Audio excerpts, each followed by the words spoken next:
Morning students, welcome to worksheet number 39. Today we'll discuss mensuration. It is a branch of mathematics where we deal with certain shapes and we'll learn about certain formulas related to these shapes.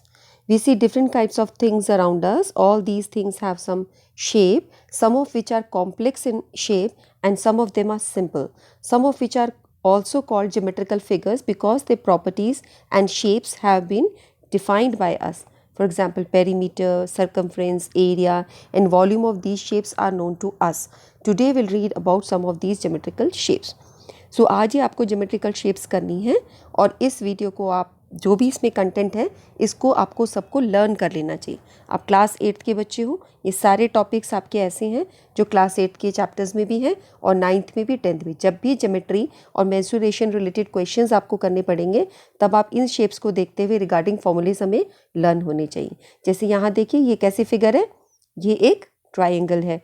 यहाँ पर ये side ए है, ये side B है, ये side सी है. Suppose हमने इसको ए बी सी नाम दिया, आप इसको कुछ भी नाम दे सकते हो. फॉर्मूले के लिए अगर हम इस साइड को ए, इस साइड को बी, इस साइड को सी कर रहे हैं तो शेप है ट्राइंगल. प्रॉपर्टी ये है कि ये क्लोज्ड फिगर है made up of 3 line segment, तीनों जगह लाइन सेगमेंट्स है. इसका पेरीमीटर आपको अगर लिखना हो तो पेरीमीटर क्या होता है, sum of all the sides. तो क्या हो जाएगा A plus B plus C. Sum of all the sides अगर हमें करना हो तो ये हमारे पास क्या आएगा, A plus B plus C. और इसका एरिया लिखना हो तो half B into H. Half लिख के बी यानी बेस और ये एच इंटू हाइट यानी half B base into height.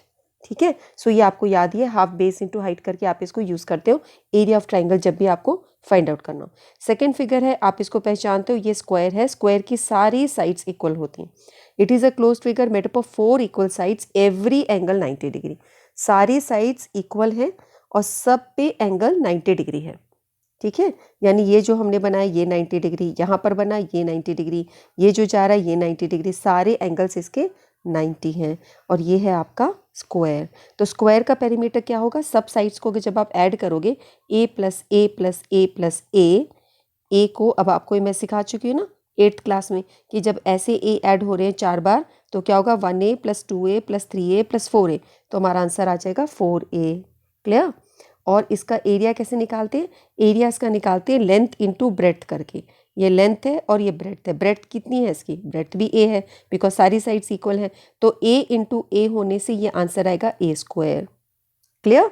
तो जो टॉपिक मैं आपको बार बार बोलती हूँ कि बच्चे अलजेब्रा में गड़बड़ करते हैं कि ए प्लस ए क्या होता है, ए प्लस ए 2a होता है और ए मल्टीप्लाई ए स्क्वायर होता है. ये क्लियर हो गया ना. ये मुझे मिस्टेक नहीं चाहिए. आप लोग कोई भी बच्चा जो भी मेरी वीडियोस देख रहे हैं क्लास 9th में अपनी टीचर्स को तंग नहीं कर देना इस चीज़ों पे. मैं बार बार अपनी वीडियोस में इसको स्ट्रेस करती हूँ कि एडिशन के अंदर आप आगे वाले कोफिशिएंट्स को ऐड करते हो और मल्टीप्लिकेशन में आप उनकी पावर्स को ऐड करते हो. ठीक है, कमेंट सेक्शन में मुझे बताना कि ये तुम्हारे माइंड में गया कि नहीं गया. अब यहाँ पे देखो ये कैसी शेप है, yes this is rectangle. It is a closed figure made up of equal opposite sides and every angle 90. तो यहाँ पे अपोजिट साइड्स इक्वल हैं, सारी साइड्स इक्वल नहीं है जैसे इसमें सब साइड्स इक्वल थी. और यहाँ पर सब एंगल्स 90 हैं जैसे कि स्क्वायर्स में होते हैं. तो जब यहाँ पर आपको पेरीमीटर करना है तो यहाँ पे एक लेंथ ये है, एक लेंथ ये है, तो ये आपका हुआ 2 लेंथ. ठीक है, और एक ब्रेड्थ ये है और एक ब्रेड्थ इधर है तो हुआ 2 ब्रेड्थ. जब हम इसको ऐड करेंगे 2 को बाहर कॉमन निकाल देंगे, 2 लेंथ प्लस ब्रेड्थ, तो ये आपका पेरीमीटर बन गया. सो पेरीमीटर में हम क्या कर रहे हैं, हर जगह साइड्स को ऐड कर रहे हैं. और जब आपको इसका एरिया लिखना है तो length into breadth, L into B. Clear. अब हम आगे चलते हैं. आगे है पैरेललोग्राम. अच्छा, पैरेललोग्राम की फिगर क्या है, ये आप थोड़ा कम देखते हो. क्लास 8 में इसके काफ़ी सारे क्वेश्चन है पैरेललोग्राम्स के. यहाँ पर ये भी एक तरह का पैरेललोग्राम है, स्क्वायर भी एक तरह का पैरेललोग्राम है. पैरेललोग्राम को यूजुअली हम ऐसे दिखाते हैं, मतलब इसके एंगल्स 90 नहीं दिखाते जब हम इसको ड्रॉ करते हैं. ठीक है, तो आप देख रहे हो 90 तो ऐसा होता है ना. But square and rectangles are also a type of parallelogram. इस पैरेललोग्राम का जब आपको पेरीमीटर लिखना हो तो आप क्या करेंगे, एक लेंथ ये है, एक लेंथ ये है, एक लेंथ ये है, एक लेंथ ये है, तो इसकी भी अपोजिट लेंथ्स इक्वल होती हैं. तो अगर आप इस लेंथ को ए दिखा रहे हो, इसको ए दिखा रहे हो, इसको बी दिखा रहे हो, तो ये 2a प्लस बी यानी 2a प्लस 2b जैसे सेम रेक्टेंगल के अंदर भी ऐसे था ना, वहाँ पे लेंथ और ब्रेड्थ दिखा रहे थे, तो बिल्कुल एग्जैक्टली यहाँ पे लेंथ की जगह ए लिखा और बी लिखा है, बिल्कुल सेम टू सेम। ठीक है। और जब आपको इसका एरिया लिखना है तो एरिया इसका रहेगा बेस इंटू हाइट। ये बेस है नीचे वाला और ये हाइट है, तो बेस इंटू हाइट। इसकी अपोजिट साइड्स इक्वल होती हैं और पैरेलल होती हैं। पैरेललोग्राम की डेफिनेशन ये है, opposite sides are equal and opposite sides are parallel. So आपको इस वर्कशीट से इनके मीनिंग पता होने चाहिए, इनके नेम, इनकी स्पेलिंग्स आनी चाहिए, पैरेललोग्राम की स्पेलिंग, रेक्टेंगल, स्क्वायर, ये इनके एरिया और इनके पेरीमीटर्स के फॉर्मूले लर्न होने चाहिए। और ये कैसे डराइव हुआ पेरीमीटर, ये तो मैंने आपको बता दिया। पेरीमीटर तो सबसे ईजी होता है, यहाँ पर सम ऑफ ऑल दी साइड्स होता है। ठीक है। अगर आप फॉर्मूला भूल भी जाते हो तो आपको ये साइड्स का सबका सम करना होता है, तो पर भूलना नहीं है, याद कर लीजिए, बहुत सिंपल चीज़ है। बिकॉज अंडरस्टैंडिंग तो क्लियर हो गई ना। 4a कैसे आया, 4 बार a को जोड़ा तो 4a आया। 2l + 2b, 2 बार लेंथ जोड़ी, 2 बार ब्रेड्थ जोड़ी, ये 2 बार एक साइड है a और 2 बार एक साइड है b, उनको जोड़ा तो सिंपल आ गया। क्लियर हुआ ना। अब यहाँ पर देखिए रोम्बस। रोम्बस के अंदर क्या है, रोम्बस की शेप ऐसी है जो आप डायमंड शेप भी जिसको हम बोलते हैं, ये इस तरह की शेप होती है। इसकी स्पेशलिटी है कि all the 4 sides are equal, जैसे स्क्वायर में होती हैं, and the diagonals are perpendicular bisector, उसके डायगनल्स परपेंडिकुलर बाइसेक्टर होते हैं। तो ये थोड़ा थोड़ा स्क्वायर जैसे ही दिखाई देती है, लेकिन इसके सारे एंगल्स 90 नहीं होते। जैसे इसको आप थोड़ा सा ऐसे करके ले आओगे तो ये आपको स्क्वायर जैसा ही दिखेगा, चारों साइड इक्वल है और डायगनल्स परपेंडिकुलर बाइसेक्टर है, लेकिन इसके हर एक एंगल 90 नहीं होता, ये आपको दिखना होता है। इसलिए इसको ऐसे ड्रॉ किया जाता है डायमंड के जैसे।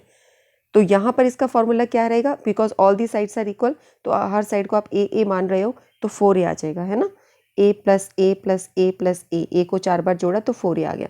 और इसका जो ये फॉर्मूला है, ये क्वेश्चन बहुत इंपॉर्टेंट है, ये हर साल पेपर में आता है एरिया ऑफ दी ये निकालने के लिए। तो ये ½ d1 d2, इसका फॉर्मूला है ½ d1 d2। हाफ लिख के डायगनल की लेंथ और ये दूसरे डायगनल की, तो आपको क्वेश्चन ऐसे दिया होता है, एक डायगनल की लेंथ है 8 सेंटीमीटर, दूसरे डायगनल की लेंथ है 18 सेंटीमीटर सपोज, वैसे 6 सेंटीमीटर लेते हैं सपोज। ठीक है। और बोलते हैं कि आप इसका वो निकालिए एरिया, तो आप कैसे करते हो, ½ d1 d2, d1 × d2। अब पहले d1 की जगह 8 लिख देते हो और दूसरे d1 की जगह 6 ले देते हो, क्योंकि ये वैल्यू है। फिर आप 2 4 = 8 कट करते हो, 4 6 = 24, ये आंसर आता है। कितना ईजी है। तो if you remember the formula ½ d1 d2, आप area of the rhombus easily find out कर सकते हो। नेक्स्ट क्वेश्चन देखिए, ये हमारा क्या है, ये कैसी शेप है, ये जो शेप है इसको हम कहते हैं ट्रेपीजियम। क्लास 7th में हमने एक उसका क्वेश्चन किया है, सिक्किम से रिलेटेड एक ग्राफ आता था, उसमें हमने ट्रेपीजियम डिफरेंट शेप्स लोकेट की। तो ट्रेपीजियम की शेप्स भी आप अगर आपने चैनल सब्सक्राइब किया, आप क्लास 7th के ऐसे वीडियोस देख सकते हो जहाँ पर ऐसे पैटर्न्स बने हुए हैं सिक्किम से रिलेटेड, जो उनका डिज़ाइंस थे उनसे रिलेटेड हमने क्वेश्चंस किए हैं। वहाँ पे ट्रेपीजियम को आप पहचान पा रहे, सारी शेप्स एक जैसे वहाँ पे दी गई हैं, and you find out which shape is which. So यहाँ पर ये जो शेप है ट्रेपीजियम है, इसमें क्या स्पेशलिटी है, ये साइड और ये साइड पैरेलल है। देखो अगर हम इसको इंक्रीज़ करेंगे तो ये पैरेलल ही रहेंगी, लेकिन ये साइड और ये साइड नॉन पैरेलल है। ये देखो आगे जाके मीट कर रही है, parallel sides do not meet. तो उसमें एक पेयर साइड्स का पैरेलल होता है और एक पेयर नॉन पैरेलल होता है। ठीक है, 1 pair of opposite sides are parallel, एक पेयर पैरेलल होता है। इसको ट्रेपीजियम कहते हैं। इसके स्पेलिंग में बच्चे मिस्टेक करते हैं, ट्रेपीजियम की स्पेलिंग लर्न कर लेना। तो अगर इसकी साइड्स को हम A B C D से रिप्रेजेंट करें और ये हाइट, तो इसका एरिया होता है ½ h, ये हाइट हो गई, into A + B। A + B क्या है, इसके पैरेलल साइड्स का सम, यानी पैरेलल साइड्स का जो भी सम है उसको ऐड कर दो और ½ h से मल्टीप्लाई कर दो। तो इसका क्वेश्चन आता है, जैसे एक पैरेलल साइड है आपको 12 दी है, दूसरी पैरेलल साइड 10 दी है, हाइट दी है 8, तो आप इसका एरिया निकालें। तो ½ हाइट की जगह 8 लिखा और पैरेलल साइड्स हमारी हुई 10 + 12, तो क्या हुआ, यह हुआ ½ × 8, 10 + 12 को ऐड किया तो 22, 2 4 = 8, और अब आप इसको मल्टीप्लाई कर देते हो, 20 × 4 = 88 सेंटीमीटर स्क्वायर। ठीक है, एरिया हमेशा स्क्वायर यूनिट्स में आता है, मीटर या सेंटीमीटर जो भी हो। सारे क्वेश्चंस हमने एरिया के करे ना, तो अगर आपको सेंटीमीटर्स में यूनिट दी है तो सेंटीमीटर स्क्वायर, मीटर्स में दिए तो मीटर स्क्वायर में आंसर रिपोर्ट होगा। क्लियर। अब नेक्स्ट शेप है ये आपकी, ये है नॉर्मल क्वाड्रिलेटरल। एक क्वाड्रिलेटरल है जिसकी 4 साइड्स, एक नॉर्मल है। अगर आपको क्वाड्रिलेटरल का एरिया आ जाए तो एक तो इसकी साइड्स को सबको ऐड करोगे, पेरीमीटर आ जाएगा। It is a closed figure having 4 sides. जैसे ये भी क्वाड्रिलेटर्स हैं आपके, लेकिन ये स्पेशल क्वाड्रिलेटर्स है। इसको ट्रेपीजियम बोलते हैं, इसको रोम्बस बोलते हैं। वो स्क्वायर था, रेक्टेंगल था, यहाँ पर कोई खास इसके अंदर चीज़ नहीं है, कुछ अलग नहीं है। तो ये आपका नॉर्मल क्वाड्रिलेटरल है। तो इसका एरिया निकालते हैं half d1 h1 plus h2। तो आप ये डायगनल ले लेते हो, इस डायगनल पे ही जो दो हाइट्स हैं उसको हम ऐड करते हैं और हाफ d1 एक डायगनल का वो कर लेते हैं। तो एक जो डायगनल है उस पे हाइट्स को लेना होता है, उनको सम करना होता है। ये है फॉर्मूला उसका। उसके बाद सर्कल, सर्कल का तो आपने बहुत बार करा है। ये सर्कल है set of all those points located at the same distance from a fixed point. एक फिक्स्ड पॉइंट से सारे पॉइंट इक्वल डिस्टेंस पे होते हैं और इस इक्वल डिस्टेंस को हम क्या बोलते हैं? रेडियस। सब एक फिक्स्ड रेडियस पर होते हैं। इसका सरकमफ्रेंस होता है। इन सबको हम पेरीमीटर बोलते हैं। सर्कल के पेरीमीटर का स्पेशल नाम है सरकमफ्रेंस, 2 पाई r, और इसका एरिया होता है पाई r स्क्वायर। सो दोनों क्वेश्चंस को करने के लिए आपको सिर्फ r रेडियस पता होना चाहिए। r रेडियस, इसकी लेंथ कितनी है, ठीक है, यहाँ पे r स्क्वायर। ओके, इसके साथ ये वर्कशीट कंप्लीट होती है बच्चों। और मुझे लगता है कि ये जो आपका ये वर्कशीट हमारी लास्ट वर्कशीट होगी, बिकॉज अब आपके सारे रिविजन्स और सब काम हो चुके हैं। तो आई होप ये अगर लास्ट वर्कशीट है तो इसके बाद हम कुछ और वर्कशीट नहीं करने वाले हैं। So all the best for your coming life. I enjoy this journey very very much. It seems like I have gained a very big family. Family के जैसे मुझे फील होता है आप लोगों के साथ में इतने समय से कनेक्ट रहते हुए। एंड पूरी जर्नी मैंने आपकी कंप्लीट कर दी है, स्टार्टिंग से लेके एंड तक। सारे वीडियोज़ हैं आपके 6th 7th 8th के। प्लीज़ इसको लाइक करो, सब्सक्राइब करो, क्योंकि सब्सक्राइब करने से ये फ़ायदा होगा कि आप सारे वीडियोस को देख सकते हो। बिकॉज 6 से लेके 10 तक के वीडियोस आपके बने, दोनों मीडियम्स में बने, इंग्लिश में भी और हिंदी में भी। सब्सक्राइब करोगे तो अपनी कन्वीनियंस से आप जिस भी वीडियो को देखना चाहें आप देख सकते हो, ठीक है। All the best. हम फिर मिलेंगे, ये नहीं पता कब। Bye bye, take care. क्योंकि कोरोना अभी गया नहीं है तो ध्यान रखना है अपना।